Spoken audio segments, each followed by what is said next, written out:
नमस्कार। श्री राम पीजी महाविद्यालय 17 आरबी रायसेनगर के यूट्यूब प्लेटफॉर्म पर आपका स्वागत है। मैं जे.आर. पटेला ज्योग्राफी की आज क्लास में बात कर रहे हैं। आज हमारी जो क्लास शुरू हो रही है वो शुरू हो रही है बीए सेकेंड ईयर की। बीए सेकेंड ईयर की क्लास शुरू कर रहे हैं और क्लास शुरू करने से पहले आपको मैं बता दूं कि जो बीए सेकेंड ईयर के विद्यार्थी हैं वो विद्यार्थी अपनी सेकेंड बुक चल रही है राजस्थान का भूगोल, और राजस्थान के भूगोल में हम बात कर रहे हैं राजस्थान के भौतिक प्रदेश। राजस्थान के भौतिक प्रदेश के अंदर हम बात कर रहे हैं। हमने 4 भौतिक विभाग किए, उसमें पश्चिमी भूस्थलीय प्रदेश को कंप्लीट कर लिया था। और आज हमने जो शुरू कर रखा है, जो हमारा टॉपिक चल रहा है मध्यवर्ती अरावली पर्वतमाला या पर्वतमाला, मध्यवर्ती अरावली पर्वतमाला।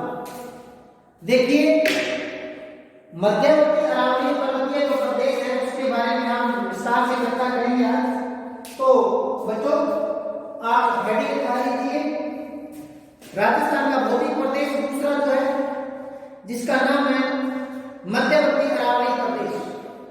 कई इसको अरावली प्रदेश, अरावली के नाम से जोड़ देते हैं, कई मध्यवर्ती अरावली प्रदेश कह देते हैं, क्योंकि राजस्थान के बिल्कुल मध्य से गुजरती है। राजस्थान को 2 बराबर भागों में बांटती है, इसलिए इसका नाम पड़ गया मध्यवर्ती अरावली प्रदेश। कल मैंने आपको बताया था ये जो मध्यवर्ती अरावली प्रदेश है, ये अरावली प्रदेश है। मैं सिर्फ अरावली पर्वतमाला को ही बना रहा हूं। ये जो हमारी अरावली पर्वतमाला है, ये मैंने आपको बताई थी अरावली पर्वतमाला के बारे में। बीच में से बहुत ही संकरी है, बहुत ही कम चौड़ी है, और ये हमारी अरावली पर्वतमाला है। इसको लिखते हैं मध्यवर्ती अरावली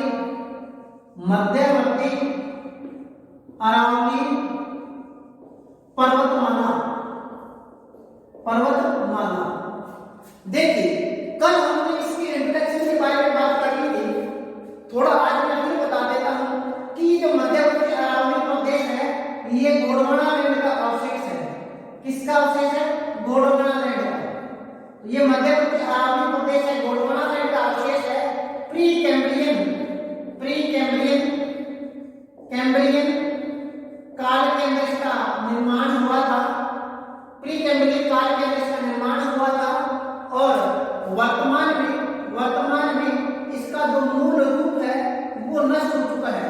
मूल रूप इसका नष्ट हो चुका है, और अब जो है ये अवशिष्ट भाग है। अब अरावली का अवशिष्ट भाग है, माने इसका जो मूल रूप है वो खत्म हो चुका है अपरदन क्रिया के द्वारा, और अब इसका जो अवशिष्ट भाग शेष बचा है। इसकी कल हमने बात की थी अरावली की कुल लंबाई है 692 किलोमीटर।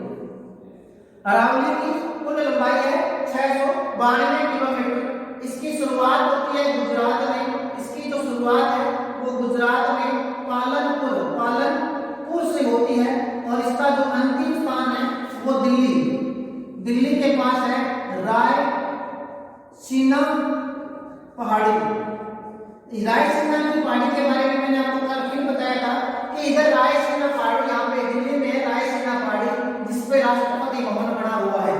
तो इसकी शुरुआत गुजरात में होती है, लेकिन यहाँ गुजरात में से होती है पालनपुर से, और पालनपुर से लेके गुजरात से लेके रायसीना तक इसकी कुल लंबाई है 692 किलोमीटर। फिर मैंने बात बताई थी इसकी जो औसत ऊंचाई है 930 मीटर है। इसकी औसत ऊंचाई 930 मीटर है। यहाँ पर मैंने मिट्टी बताई थी, रेतीली मिट्टी या पर्वतीय मिट्टी पाई जाती है। और आपको ये भी बताया था कि यहाँ पर जो मुख्य फसल है वो मक्का है। यहाँ जो मुख्य फसल क्या बताई थी? मक्का बताई थी।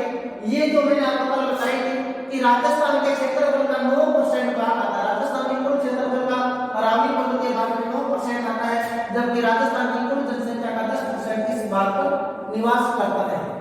आगे मैंने ये बता दिया था, आज मैं आपसे अरावली के भाग के अरावली का वर्गीकरण शुरू कर रहा हूँ। अरावली को कितने भागों में बांटा गया है और एक एक भाग की विशेष बात करते हैं।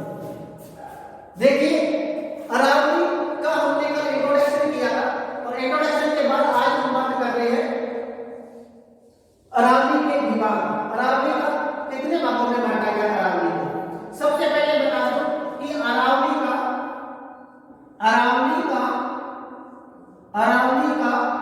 सबसे ऊंचा और चौड़ा भाग जो है, चौड़ा भाग जो है वो हमारा ये है, हमारा दक्षिणी अरावली जो है वो है, ये हमारी दक्षिणी अरावली है, ये हमारी मध्य अरावली है और ये हमारी उत्तरी अरावली है। तो हमारी दक्षिणी अरावली है, क्या है? दक्षिणी अरावली, दक्षिणी अरावली, दक्षिणी अरावली है, ठीक है। राजस्थान में सबसे चौड़ा और सबसे ऊंचा भाग है वो कौन सी अरावली का? दक्षिणी अरावली का। फिर हम बात करते हैं अरावली को 3 भागों में बांटा गया। अरावली को 3 भाग में, कितने भागों में? 3 भागों में डिवाइड किया गया है। जैसे उसका सूक्ष्म अध्ययन करने के लिए हम 3 भागों में बांटते हैं। एक का नाम है उत्तरी अरावली, उत्तरी अरावली, दूसरी का नाम है मध्य अरावली, मध्य अरावली और तीसरी का नाम है दक्षिणी अरावली, दक्षिणी अरावली। तो अरावली को कितने भागों में बांट दिया? 3 भागों में। ये हमारी उत्तरी अरावली है, ये हमारी मध्य अरावली है, ये हमारी दक्षिणी अरावली है। तो अरावली को हमने कितने भागों में बांटा? 3 भागों में, उत्तरी अरावली, मध्य अरावली और दक्षिणी अरावली। ताकि मैंने कल आपको बता दिया था कि ये इसके अंदर अरावली के अंदर जो है 7 मुख्य जिले आते हैं और 6 जिले हैं जो गौण जिले आते हैं, जिनके अंदर बहुत ही कम भाग है। अरावली राजस्थान को 2 भागों में बांटती है। अरावली जो है राजस्थान को 2 भागों में बांटती है। अरावली के पश्चिम में जो है पश्चिमी मरुस्थलीय प्रदेश है और अरावली के पूर्व में पूर्वी मैदान है। अरावली को एक जल विभाजक रेखा भी माना जाता है। अरावली को एक जल विभाजक रेखा भी माना जाता है। अरावली के पूर्व में जितनी भी नदियां निकलती है ये पूर्वी मैदान में बहती है और यहाँ पश्चिम में जो निकलती है वो अपने कह सकते हैं कि पश्चिम की ओर बहती है। एकमात्र नदी है नूरी नदी जो पश्चिम में बहती है, बाकी सारी नदियां, अधिकांश नदियां वो पूर्वी मैदान में जाती है। उसके बाद हम बात करते हैं अरावली को पश्चिमी मरुस्थल से विभाजन करने वाली रेखा। अरावली जो है, अरावली को पश्चिमी मरुस्थल से विभाजन करने वाली रेखा है वो 50 सेंटीमीटर समवर्षा रेखा है। उसके बाद हम बात करते हैं अरावली को 3 भागों में, ऊंचाई के आधार पर अरावली को 3 भागों में बांटा गया है, उत्तरी अरावली, मध्य अरावली और दक्षिणी अरावली। सबसे पहले बात करते हैं उत्तरी अरावली। उत्तरी अरावली हम एक एक का विस्तार से चर्चा करते हैं। सबसे पहले हम उत्तरी अरावली लिख लेते हैं। उत्तरी अरावली का विस्तार से वर्णन करेंगे। उत्तरी अरावली, उत्तरी अरावली हमारी जो उत्तरी अरावली है इसका जो शुरुआत होती है वो खेतड़ी झुंझुनू से शुरू होकर, इसकी जो शुरुआत होती है वो खेतड़ी झुंझुनू से शुरू होकर सांबर झील तक फैली हुई है। सांबर झील तक, जयपुर अजमेर की जो सीमाएं हैं नागौर की, वहां सांबर झील तक फैली हुई है उत्तरी अरावली। इसका विस्तार देखिए उत्तरी अरावली का, झुंझुनू खेतड़ी से लेकर सांबर झील तक है। इसके अंतर्गत जो 5 जिले आते हैं, इसके अंतर्गत 5 जिले आते हैं, इसके अंदर 5 जिले आते हैं। कितने जिले हैं? 5 जिले। कौन कौन से आते हैं? अलवर, अलवर के बाद जयपुर, जयपुर के बाद दौसा, दौसा के बाद सीकर और फिर आते हैं झुंझुनू। तो इसमें 5 जिले आते हैं वर्तमान में उत्तरी अरावली के अंदर। और इसकी औसत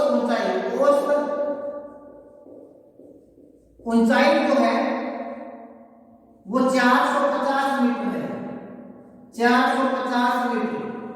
उत्तरी अरावली की सबसे ऊंची चोटी, उत्तरी अरावली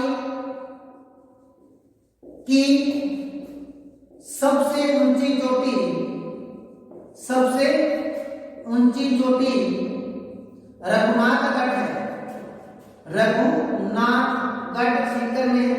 रघुनाथगढ़ कहाँ है? सीकर के अंदर है। उत्तरी अरावली की सबसे ऊंची चोटी जो है वो सीकर के अंदर है, रघुनाथगढ़। 1055 मीटर ऊंची है ये चोटी। उत्तरी अरावली में कई पहाड़ियां पाई जाती हैं, जैसे हर्ष की पहाड़ियां, तोरावटी की पहाड़ियां, शेखावटी की पहाड़ियां, कई पहाड़ियां, कई छोटी छोटी पहाड़ियां हैं, जैसे हर्ष की पहाड़ी सीकर के अंदर, हर्ष की पहाड़ी, तोरावटी की पहाड़ी,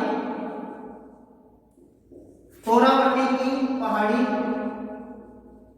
शेखावटी की पहाड़ी, जयपुर की कुछ पहाड़ियां आ जाती है, कुछ जयपुर की पहाड़ी है और कुछ अलवर की पहाड़ियां हैं। तो इसमें कुछ पहाड़ी आ जाती है जयपुर और सीकर की, ठीक है। इसके बाद हम बात करते हैं जयपुर और अलवर की पहाड़ी आती है। सीकर में अलवर की पहाड़ियों को मान के सीकर में अरावली, सीकर के अंदर, सीकर के अंदर,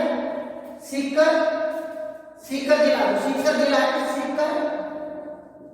सीकर जिले की पहाड़ियों को, जिले की पहाड़ियों को मालखेत की पहाड़ी कहते हैं, मालखेत की पहाड़ी कहते हैं। सीकर जिले की पहाड़ियों को मालखेत की पहाड़ी कहते हैं। आगे इस भाग की श्रेणियां, इस भाग की जो श्रेणियां हैं वो क्वार्टरजाइट व बाइलाइट श्रेणियों से बनी हुई है। इसके बाद आगे हम बात करते हैं उत्तरी अरावली की मुख्य चोटियां। उत्तरी अरावली की मुख्य चोटी नाम की पहाड़ी पाई जाती है उत्तरी अरावली में, और उसकी मुख्य चोटियों के बारे में बात करते हैं। तो इसके लिए ट्रिक लिख लेना, ट्रिक है,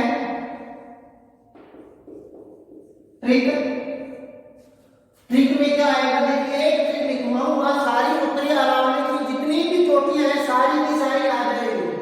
आपको याद रखने की जरूरत नहीं है, ये नहीं कि वो ऊपर एक वो नीचे है, आपको मैं सारी लिखवा दूंगा उसके बाद ट्रिक के बाद में। लेकिन पहले ट्रिक लिखिए, उस ट्रिक से किस प्रकार से सारी चोटियां आएगी, ठीक है।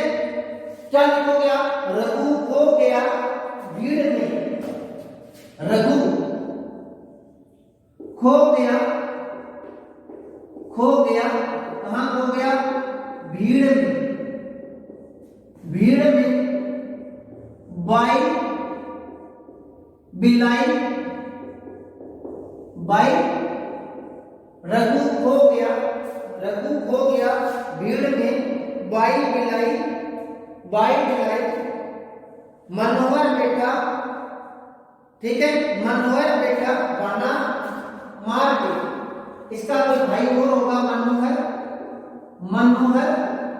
बेटा बाना मार कर, मनोहर बेटा बाना मार कर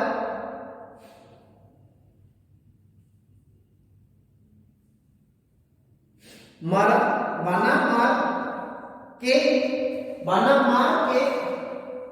बाना मार के जयपुर के गढ़, दुर्ग में ये ड्रिंक है। देखिए रघुनाथगढ़, खो,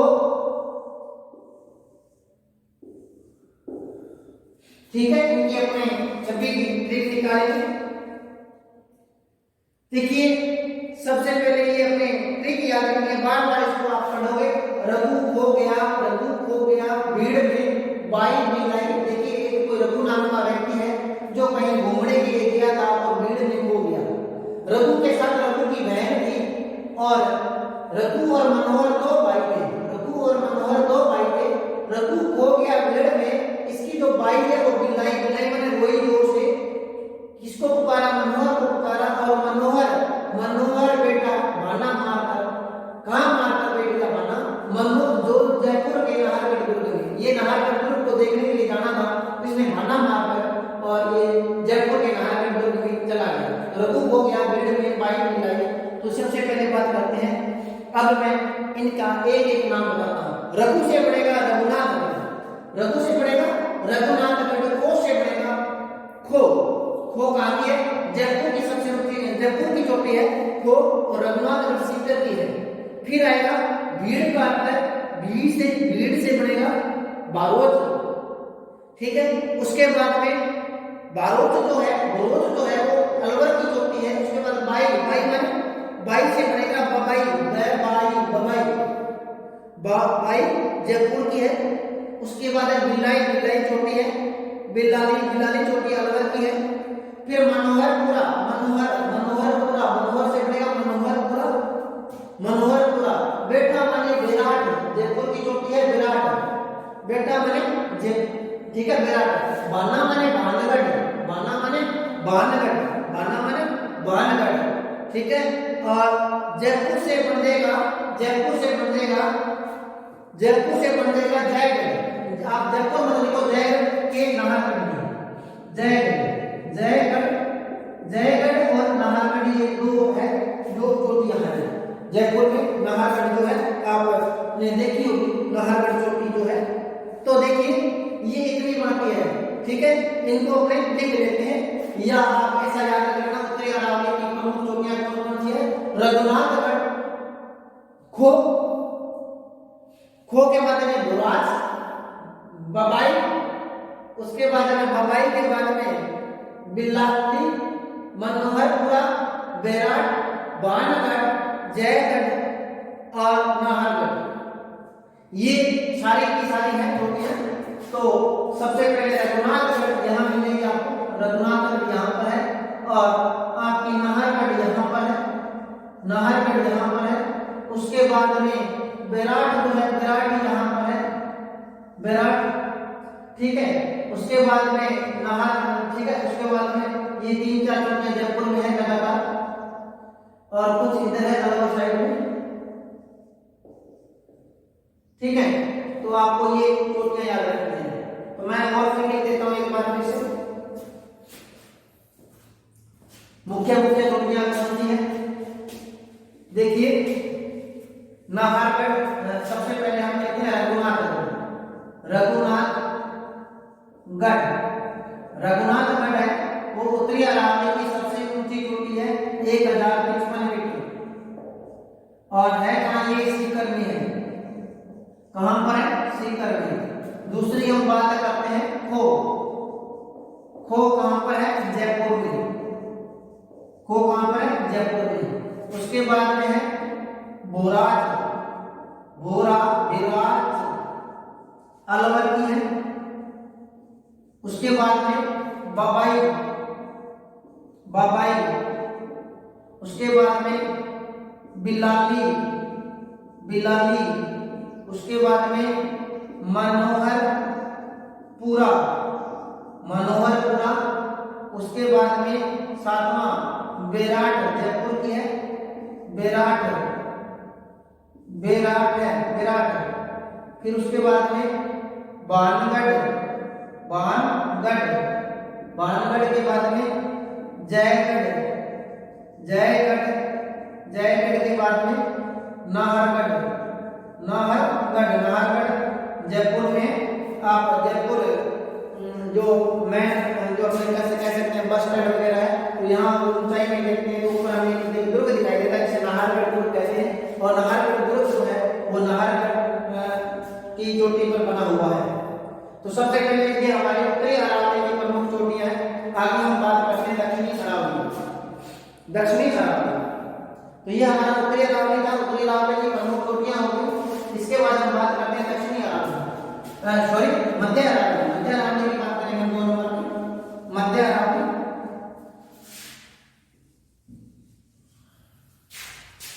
मध्य अरावली में मुख्य रूप से जो अजमेर जिला है वो बसा हुआ है।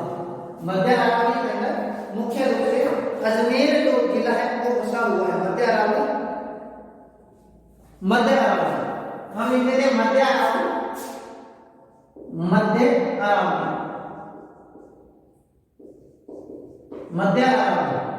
मध्य अरावली में मुख्य रूप से 3 जिले आते हैं। एक तो अजमेर आता है, अजमेर, अजमेर के बाद आता है भीलवाड़ा, और भीलवाड़ा के बाद आता है राजसमंद, राजसमंद, राजसमंद। तो राजसमंद याद रखना, अरावली का सबसे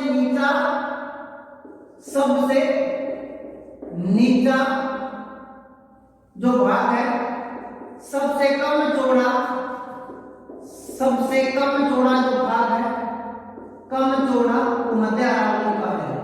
सबसे संकरा भाग कह सकते हैं, सबसे कम चौड़ा और सबसे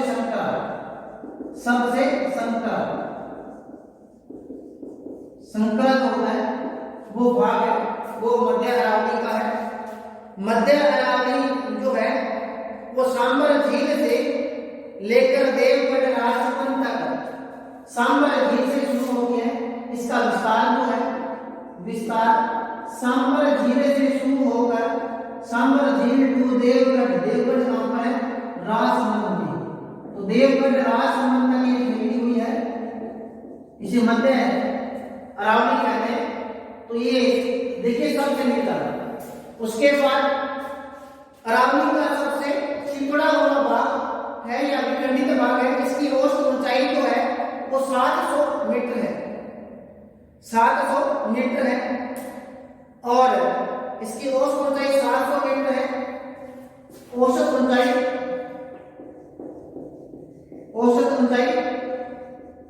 700 मीटर।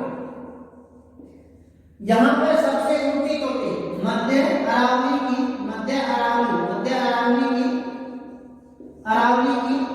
सबसे ऊंची चोटी जो है अजमेर में है, उसका नाम है, अजमेर के अंदर है, अजमेर में उसका नाम है तारागढ़।